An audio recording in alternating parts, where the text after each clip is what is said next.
Buenos días, jóvenes. Esta semana desarrollaremos todo lo referente a lo que es medio interno. Para eso vamos a compartir las siguientes diapositivas.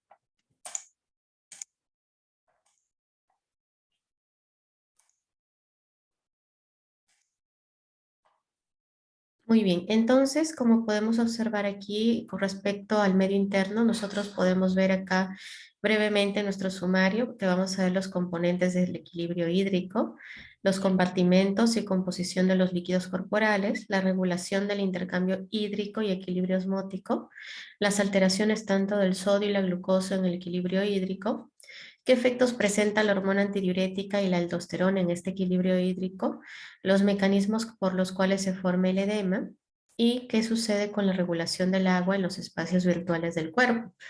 Para eso empezaremos. Como sabemos nosotros, durante todos los días tenemos una ingestión, pero también una pérdida de líquido. Y usualmente esta ingestión y pérdida de líquidos están equilibradas, ¿no?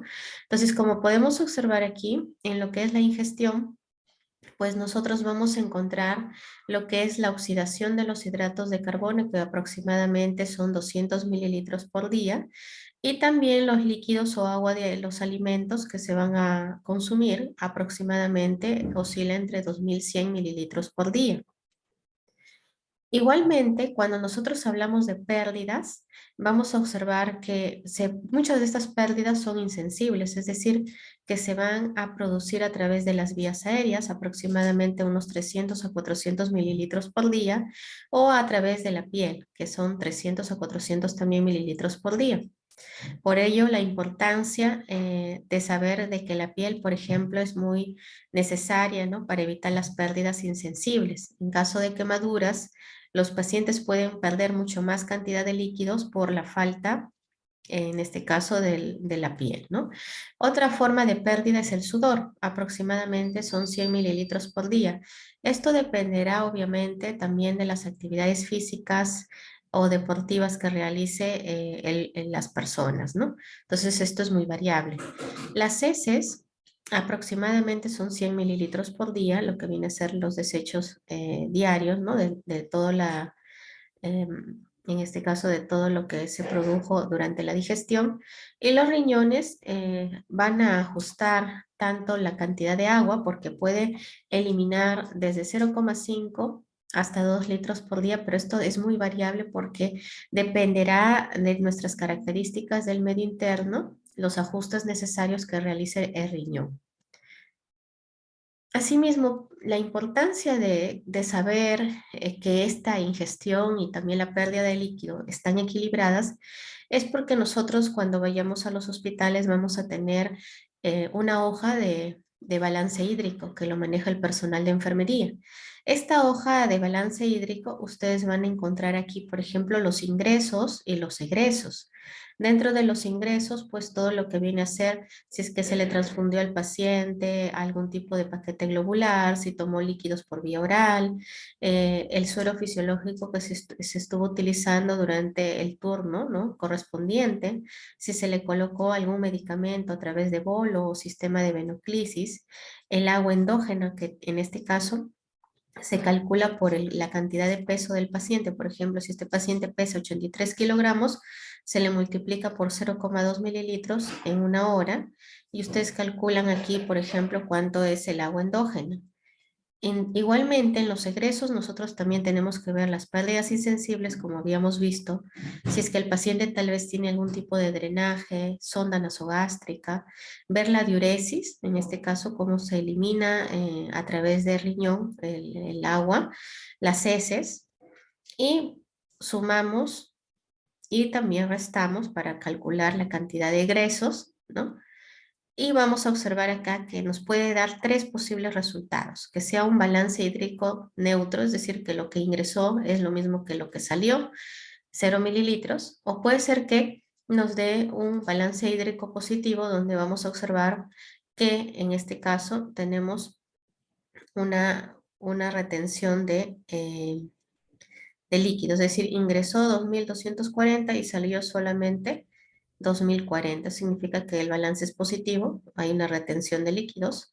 O en el caso de que sea negativo, es decir, ingresó 1600 y egresó 2000.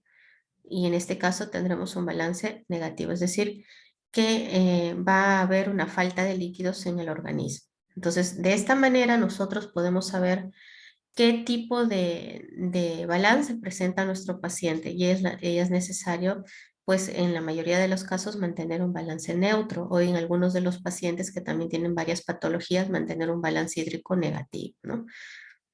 Muy bien, entonces, como vemos aquí, los componentes del equilibrio hídrico, nosotros ya sabemos que tenemos el líquido extracelular, es decir, todo lo que está por fuera de la célula o el medio interno también o medio interior. En este caso, vamos a encontrar que se caracteriza porque contiene grandes cantidades de sodio, de cloruro, de bicarbonato, como podemos observar aquí. Vamos a ver en lo que viene a ser el líquido extracelular, por ejemplo, las grandes cantidades de sodio, cloruro que vamos a encontrar y el bicarbonato, ¿no? Entonces, así como nosotros encontramos estas cantidades de iones, también tenemos nutrientes, por ejemplo, en este caso el oxígeno, el dióxido de carbono, la glucosa, los ácidos grasos y los aminoácidos. Y en lo correspondiente al líquido intracelular vamos a observar que totalmente difiere, ¿no? En este caso vamos a ver grandes cantidades, pero de potasio, magnesio y fosfato. Y si nosotros vemos cómo se comportan, ¿no?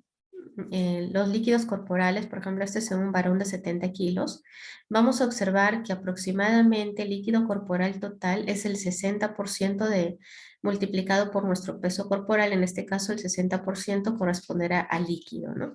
Pero esto, como ustedes ven aquí, va a depender de varios factores, de la edad, del sexo, del grado de obesidad, porque si nosotros tenemos una persona joven o un niño o un recién nacido tendrá más porcentaje de agua que una persona anciana. Si es varón, pues tendrá, como ustedes van a ver, mayor cantidad de agua que una mujer, debido a la cantidad de grasas que tienen las mujeres por lo que viene a ser la contextura femenina. Y el grado de obesidad es también importante porque si hay mayor grado de obesidad, entonces el componente o líquido corporal será menor. Entonces, aproximadamente en este paciente de 70 kilos son 42 litros de agua. ¿Cómo se distribuye este líquido corporal total? Nosotros vamos a encontrar que se distribuye en el líquido extracelular, en el líquido intracelular y también ahí tenemos otro tipo de líquido transcelular, ¿no? Entonces, como podemos ver, el líquido extracelular corresponde aproximadamente a 14 litros, es un tercio, ¿no? Entonces, este también, si nosotros lo dividimos un 20% de este 60%, y vemos que este líquido extracelular se divide en el líquido intersticial, aproximadamente 11 litros, y en plasma o líquido intravascular en 3 litros. Y el líquido intracelular aproximadamente corresponde al 40%, es decir, todo lo que está dentro de la célula son aproximadamente en este paciente de 70 kilos, 28 litros, es decir, 2 tercios de lo que es el líquido corporal total. Muy bien, y el líquido transcelular, pues es un líquido que se va a encontrar en los espacios sinoviales, las cavidades, ¿no? En este caso peritoneal, pericárdica, pleural, del líquido cefalorraquídeo o el humor vítreo, aproximadamente de 1 a 2 litros. Y como podemos observar acá, lo mismo, vemos también los ingresos, los egresos que pueden salir a través de los riñones, los pulmones, las heces, como hemos visto, la sudoración, la piel. Y acá estamos observando las características de estos líquidos, ¿no? Habíamos visto el líquido intracelular y extracelular, ¿no? Entonces podemos observar acá cuáles son sus características del líquido intracelular, dijimos 28 litros, y de extracelular tenemos en el plasma y el líquido intersticial, plasma 3 litros y el intersticial 11 litros, ¿no? Y como podemos ver, también hay una limitante de la membrana celular, o acá en este caso también tenemos la membrana capilar. Entonces, eso es importante conocerlo. Y también la función que cumple el sistema linfático, que en este caso va a estar participando en mantener pues un balance hídrico que sea dentro del rango normal, evitando el edema. Entonces, acá podemos también tener los iones que habíamos mencionado antes, ¿no? Entonces, no olviden el líquido extracelular se caracteriza por tener sodio y cloruro, ¿no? En mayor cantidad que en el intracelular. Y en el intracelular vemos pues las características, en este caso, del potasio. Acá podemos ver también sus valores dentro de los rangos normales. Por ejemplo, tenemos los valores en el plasma, en el líquido intersticial y en el líquido intracelular, ¿no? Entonces, como podemos ver sus características, ya los hemos mencionado, pero también esta imagen nos da las características de lo que viene a ser la osmolaridad, ¿no? Entonces, acuérdense que la osmolaridad, como podemos observar, es muy cercana a 300 miliosmoles por litro. Y eso también lo podemos ver acá corregido, y esos son los valores dentro de los rangos normales, ¿no? Que podemos encontrar.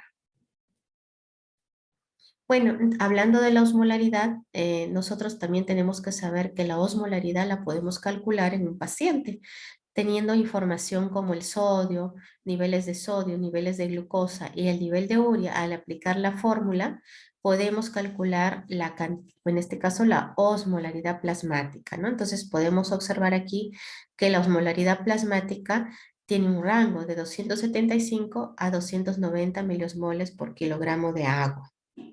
Esto es muy importante para poder saber si es que estamos en lo que viene a ser un equilibrio.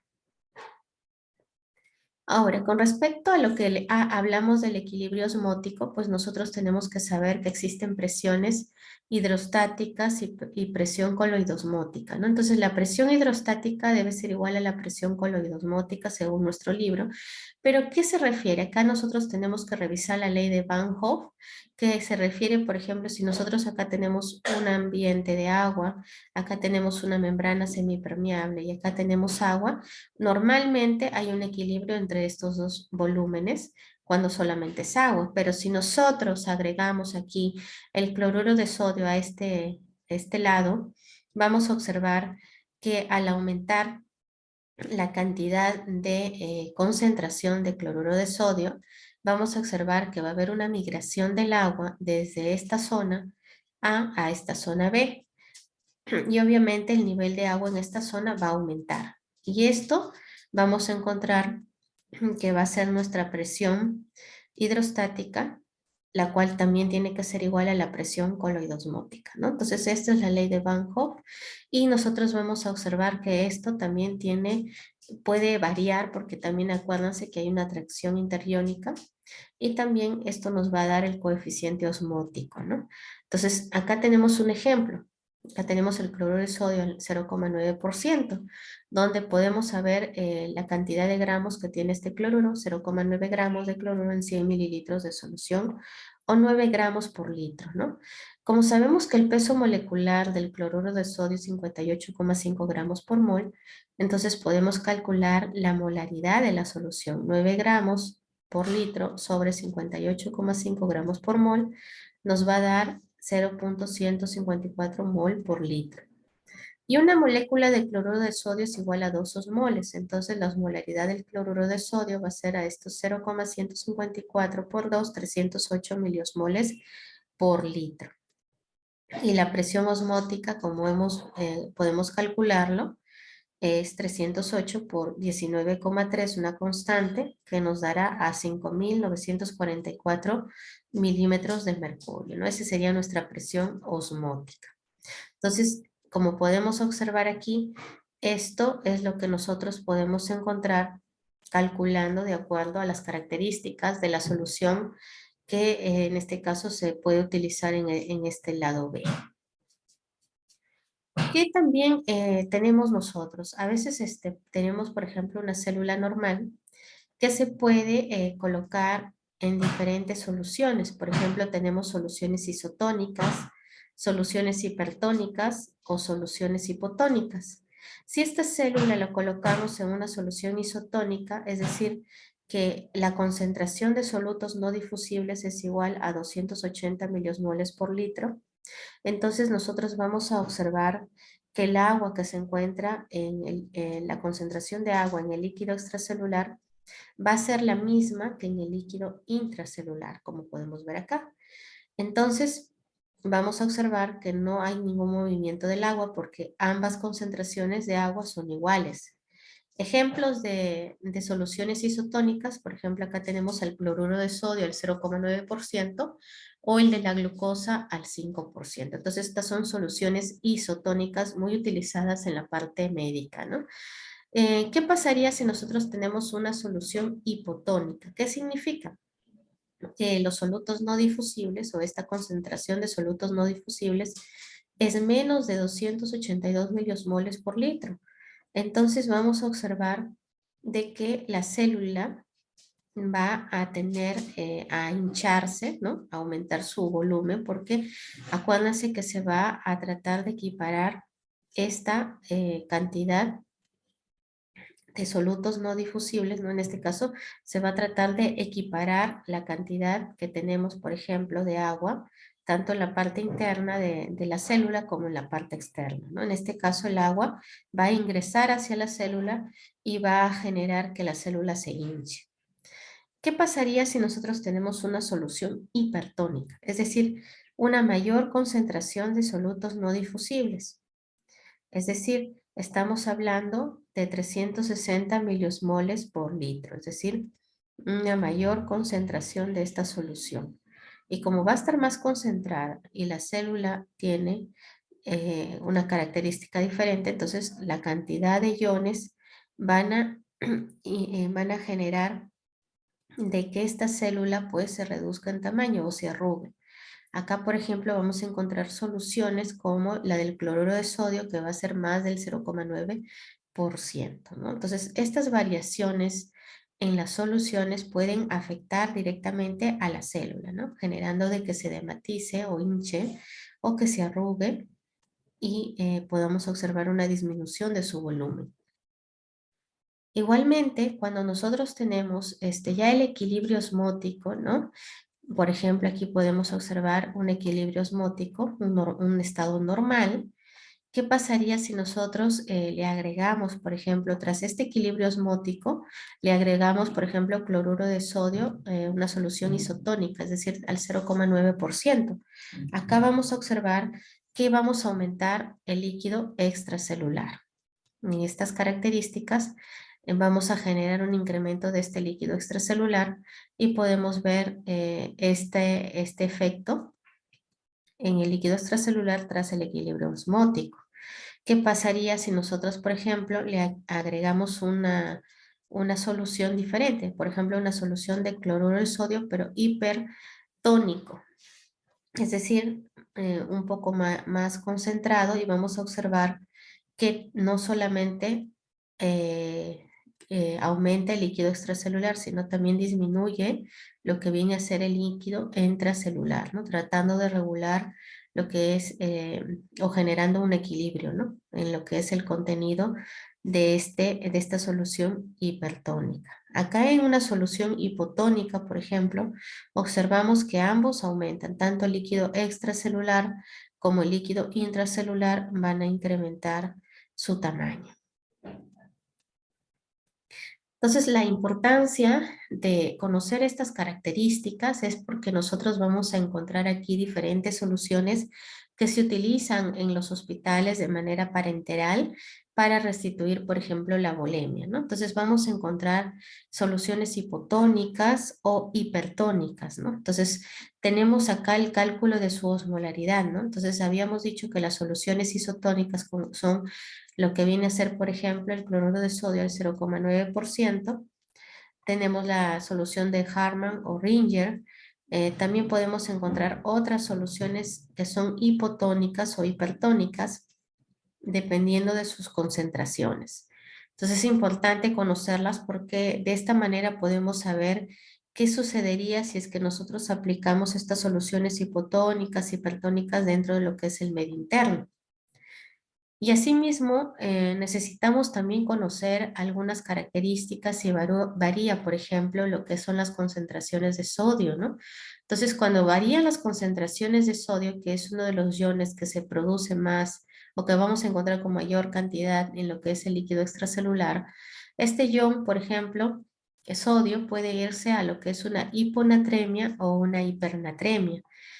Usualmente nosotros los valores de sodio están entre 135 a 145.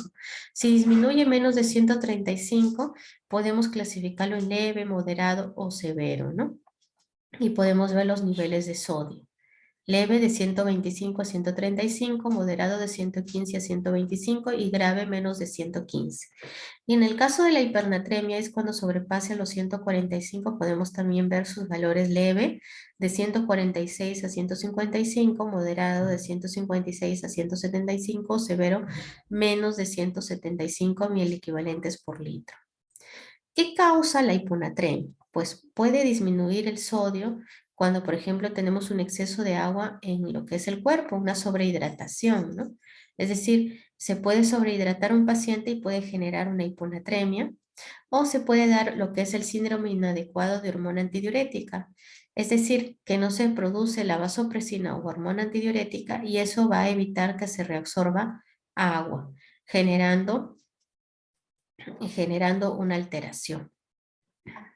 O en este caso, el síndrome inadecuado de hormona antidiurética va a generar lo que es la hiponatremia, ¿no? La pérdida de sodio también se puede dar en los casos de hiponatremia, por ejemplo, una persona que tenga diarrea, vómitos, consume excesivamente algunos diuréticos, ¿no?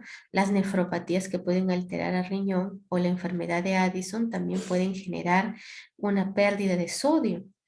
Y las causas de hipernatremia son totalmente las opuestas, ¿no? Una pérdida de agua, por ejemplo, una deshidratación, una diabetes insípida central, es decir, una alteración para producir la hormona antidiurética, nefropatías también pueden generar pérdida de agua.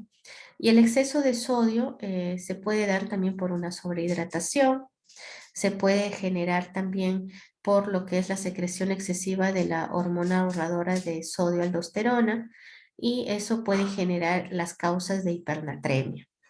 Entonces, para eso acá, por ejemplo, podemos revisar qué sucede con la hormona antidiurética, ¿no? Ya sabemos que esta hormona, por ejemplo, va a ayudar mucho a lo que es el equilibrio hídrico. ¿Y de qué manera?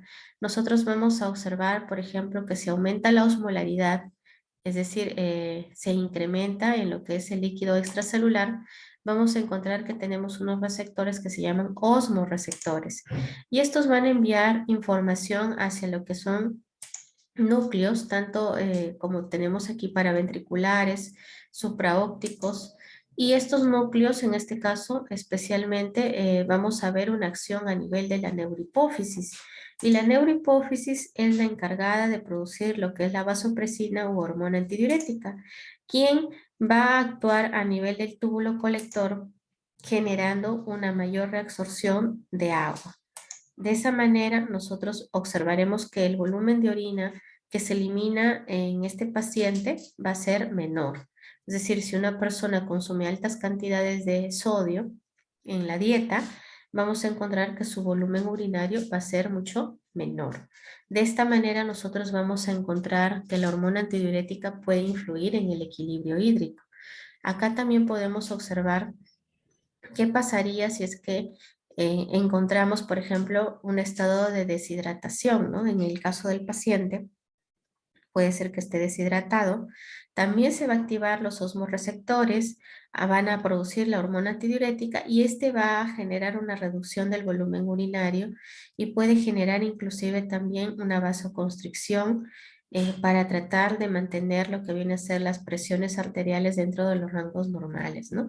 Entonces, la idea de retener agua es con la finalidad, pues, de evitar de que haya una descompensación hídrica. Muy bien. También tenemos otra hormona que participa que viene a ser la aldosterona. Una de las funciones, como ustedes van a ver aquí, la aldosterona es reabsorber sodio. Podemos observar aquí que su función va a ser la reabsorción de sodio, en este caso hacia lo que es el riñón. Tenemos acá, por ejemplo, la luz tubular, el intersticio renal y la secreción de potasio, ¿no? Entonces, sus funciones es la absorción de cloruro de sodio y secreción de potasio. Entonces, ¿qué pasaría si no encontramos la aldosterona? Se produce lo que habíamos mencionado antes, la enfermedad de Addison. Significa que el sodio ya no se va a reabsorber, entonces se pierde a través de la orina O podemos observar también que puede generarse una retención excesiva de potasio plasmático, ¿no? Porque vamos a observar que ya no se elimina el potasio, entonces se retiene en lo que viene a ser la sangre. En el caso si hay un exceso de aldosterona, es decir, aumenta mucho esta hormona, vamos a encontrar el síndrome de Cohn o tumor de las glándulas suprarrenales, donde va a ser el efecto contrario. Vamos a encontrar una retención de sodio y un agotamiento del potasio plasmático, ¿no? Se va a secretar en mucha cantidad el potasio hacia la orina y vamos a tener mucha cantidad de retención de sodio.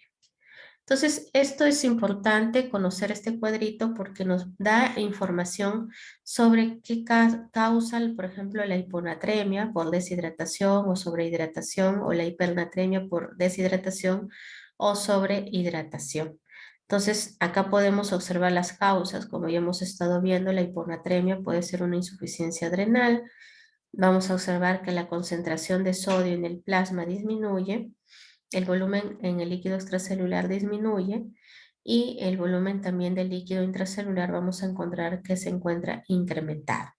Igualmente, si tenemos un síndrome inadecuado de hormona antidiurética o en algunos tumores broncogénicos, vamos a encontrar también que el plasma, la concentración de sodio en plasma disminuye, en el líquido extracelular aumenta y en el intracelular también se incrementa, ¿no?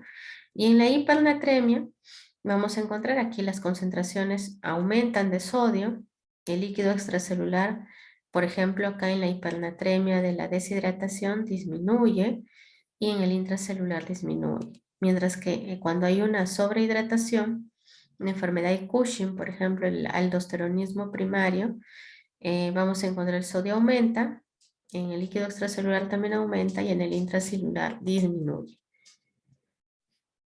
Otros problemas que se pueden generar en los pacientes son el edema, ¿no? Entonces tenemos un edema intracelular y un edema extracelular.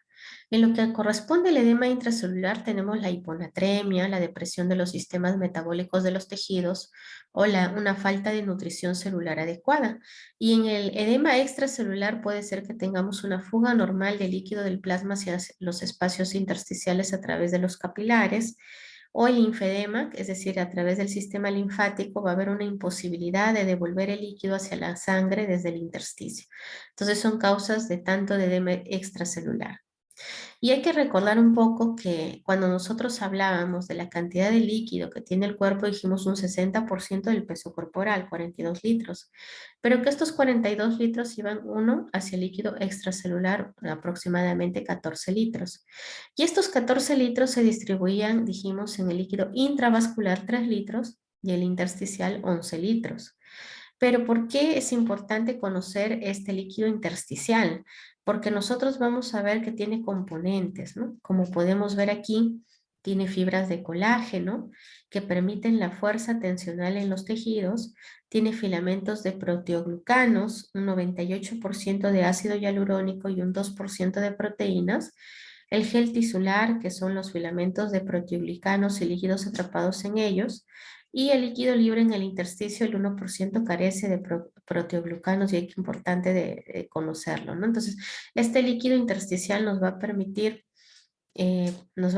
por ejemplo, ayudarnos en lo que viene a ser contrarrestar las formas de edema, ¿no? Y para eso nosotros tenemos que saber también cuáles son estos factores que pueden aumentar la filtración capilar, ¿no? Entonces, para eso nosotros tenemos la presión del capilar y nosotros tenemos que conocer que esta presión del capilar, como podemos observar aquí, vamos a encontrar que va a tender a sacar líquido hacia la parte externa del líquido intersticial. Entonces podemos ver acá fuerzas que se oponen tanto a la salida como a la entrada de líquidos, ¿no? Entonces, sus componentes, ¿cuáles son? Por ejemplo, el coeficiente de filtración capilar, la presión hidrostática del capilar, la presión hidrostática del líquido intersticial, la presión coloidosmótica del plasma o presión oncótica y la presión coloidosmótica del líquido intersticial.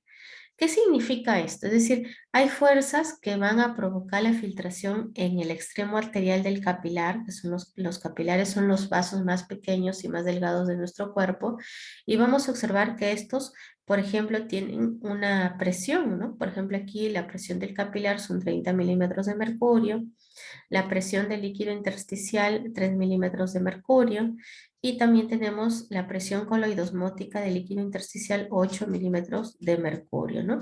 Entonces, todas estas fuerzas tienden a desplazar el líquido hacia el exterior, ¿no? Así como tenemos estas fuerzas, también tenemos una de las fuerzas que tiende a desplazar el líquido hacia el interior del capilar, en este caso la presión coloidosmótica del plasma. Entonces, normalmente tenemos las fuerzas o el equilibrio de Starling, en este caso, que vamos a encontrar que en el riñón, por ejemplo, se produce 2 mililitros por minuto, pero aquí nosotros podemos observar que estas fuerzas que desplazan el líquido hacia afuera o hacia adentro, ¿no? En este caso, la salida del líquido o la entrada del líquido tienen que ser muy parecidas, así como si vimos en el balance anterior. Hay un balance aquí también de fuerzas y como ustedes van a observar, tanto las fuerzas de salida, miren 28,3, como la de entrada es de 28 y la fuerza neta de salida es de 0,3, es decir, es 0,3 milímetros de mercurio, una pequeña cantidad que va a evitar que se produzca el edema. Entonces, ¿qué puede generar edema? Por ejemplo, hay muchos aspectos que pueden aumentar la filtración del capilar, como el aumento del coeficiente de filtración del capilar, puede ser que aumente la presión hidrostática del capilar o se reduzca la presión coloidosmótica del plasma. Todos estos pueden implicar una formación de edema. Y como pueden ver acá en esta tabla, pueden generar, por ejemplo, el edema, se daña el riñón, tanto de manera aguda o crónica, puede producir un incremento de la presión del capilar, ¿no? Exceso de mineralocorticoides también puede generar esta alteración. O podemos encontrar también otro tipo de alteraciones que van a producir vasoconstricción o un incremento de la presión venosa alta, ¿no? Podemos ver aquí también alteraciones, ¿no? Que puedan influir en lo que viene a ser la filtración del capilar y muchos otros más, ¿no? Que pues estas enfermedades ustedes lo verán posteriormente, ¿no? Entonces, hay mecanismos de seguridad que impiden el edema, ¿no? Uno de ellos es de que nosotros sabemos que hay una distensibilidad del intersticio cuando la presión de este líquido intersticial es negativa, ¿no? Entonces, habían visto ustedes, por ejemplo, el tejido subcutáneo es negativo, menos 3 milímetros de mercurio. Entonces, esta baja distensibilidad, como hemos visto, es porque el intersticio tiene proteoglicanos, tiene todos sus componentes que impiden que pues haya un problema de edema, ¿no? También vamos a ver el flujo linfático, ¿no? Puede aumentar, miren, de 10 a 50 veces y siempre se mantiene una presión de 7 milímetros de mercurio, que es un mecanismo de seguridad. Y también pueden encontrar ustedes que se reduzca la concentración de proteínas del líquido intersticial. En este caso, también vamos a encontrar una presión de 7 milímetros de mercurio. ¿Qué más podemos tener? El sistema linfático, como hemos visto, es importante conocerlo porque es una vía accesoria del cual el líquido puede fluir desde los espacios intersticiales hacia la sangre, ¿no? Y como podemos ver acá, tenemos diferentes nodos, por ejemplo, cervicales, tenemos acá axilares, torácicos, ¿no? Tenemos los abdominales, inguinales, y este sistema linfático, como ustedes ven, son vasos linfáticos, se van a ir distribuyendo en el organismo, pero también tienen su drenaje, ¿no? Por ejemplo, los vasos linfáticos de la mitad inferior del organismo van hacia el conducto torácico. Y como podemos ver, hacia el conducto torácico, luego estos viajan al sistema venoso de la unión vena yugular interna con la vena subclavia izquierda, ¿no? Como lo podemos ver acá. La linfa usualmente se produce de 2 a 3 litros en 24 horas, es decir, 120 mililitros por hora. Y el conducto torácico es importante porque va a trasladar, como podemos, proteínas, grasas, y la presión oscila entre 50 a 100 milímetros de mercurio. Entonces, ¿qué puede pasar con el flujo linfático? Puede ser que se alteren, por ejemplo, un aumento de la presión del líquido intersticial puede generar un incremento del flujo linfático, ¿no? Entonces, elevación de la presión hidrostática del capilar, descenso de la presión coloidosmótica del plasma, o puede haber un aumento de la presión coloidosmótica del líquido intersticial o un aumento de la permeabilidad de los vasos, ¿no? Entonces, por último, ¿cómo se regula el agua en los espacios virtuales del cuerpo? Siempre a veces nosotros encontramos que estos espacios virtuales son cavidades que no existen, pero que se vuelven reales cuando se llenan de líquido, ¿no? Entonces, un espacio virtual es un espacio tisular grande, pero que no existe. Cuando ya se llena de líquido, se convierte un espacio virtual en una cavidad o espacio real. Entonces, ¿cuáles son los espacios virtuales? La cavidad pleural, la cavidad pericárdica, la cavidad peritoneal, las cavidades sinoviales. En esta imagen, por ejemplo, una radiografía de tórax en una señora, podemos observar aquí que hay un derrame pleural del lado izquierdo. Entonces, este es un derrame pleural que tiene que estudiarse, ¿no? Entonces, normalmente los vasos linfáticos drenan los espacios virtuales, ¿no? Pero cuando este espacio virtual se llena de líquido, vamos a encontrar el derrame pleural. En el caso del, se encuentre en la zona pericárdica, derrame pericárdico. Si es que se produce en la cavidad peritoneal, se denominará ascitis, ¿no? Y en las cavidades sinoviales también se pueden llenar de líquido, generando incluso hasta dolor en el paciente, ¿no? Entonces son temas importantes que lo van a encontrar en el día a día de los hospitales, ¿no? Y que es necesario conocerlos para poder aplicar, ¿no? Dar indicaciones a la enfermera. ¿Qué pasaría si encontramos, por ejemplo, un balance hídrico positivo, un balance hídrico negativo, o está un balance hídrico neutro? Entonces, necesitamos saber qué sucede en esos casos, qué hacer en casos de edema, qué soluciones utilizar en los hospitales, ¿no? De acuerdo al paciente como viene, conocer los valores normales de los iones y conocer estos mecanismos o fuerzas de Starling que pueden participar o si se alteran en lo que es los mecanismos del edema. Gracias.